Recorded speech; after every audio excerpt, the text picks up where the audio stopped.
New iPhone means new iPhone tier list. Now, this is not in performance, otherwise it would just get better as they got newer. This is on society, impact, innovation, just a little bit of general vibe. Kicking off with the very first original iPhone. We're talking multi-touch, we're talking web browsing, no keyboard. It's the biggest thing that ever happened in smartphone history. It goes in the S tier.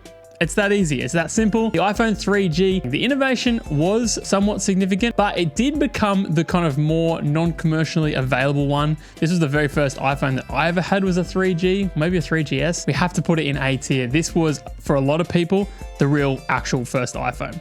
The iPhone 4 is actually almost peak iPhone. I've got to say, this felt like the improvement that the iPhone needed to kind of be perfect at the time. It's really tempting me to put it up in A, but I think it needs to belong back in B still. The iPhone 5 became a bit longer, a bit bigger, and it was the first time that the iPhone switched into the Lightning jack, which saved a lot of space. This was an A tier phone. The iPhone 5C was the affordable version of the iPhone 5, and I just don't think it was very good. iPhone 6 was a new shape overall, very thin design, much bigger than anything we'd ever seen before in smartphones, and it almost deserves an A spot, but they bent a lot and broke a lot, and that's why they're going into C. But 7 is going to follow it up because 7 actually fixed all of the problems of the 6, and once again it deserves to be an A, but this was the first phone where they removed the headphone jack, putting it into C as well. The iPhone 8 was a little bit of an innovation on that. The first iPhone with wireless charging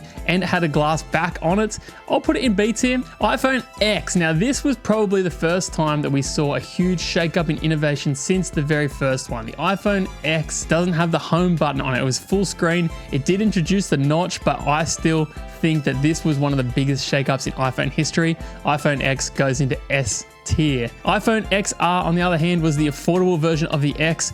Once again, using old hardware in a new year, it's going in F tier. iPhone 11, we went back to the square edges, which I think personally is a great thing. I'm going to put it in B tier.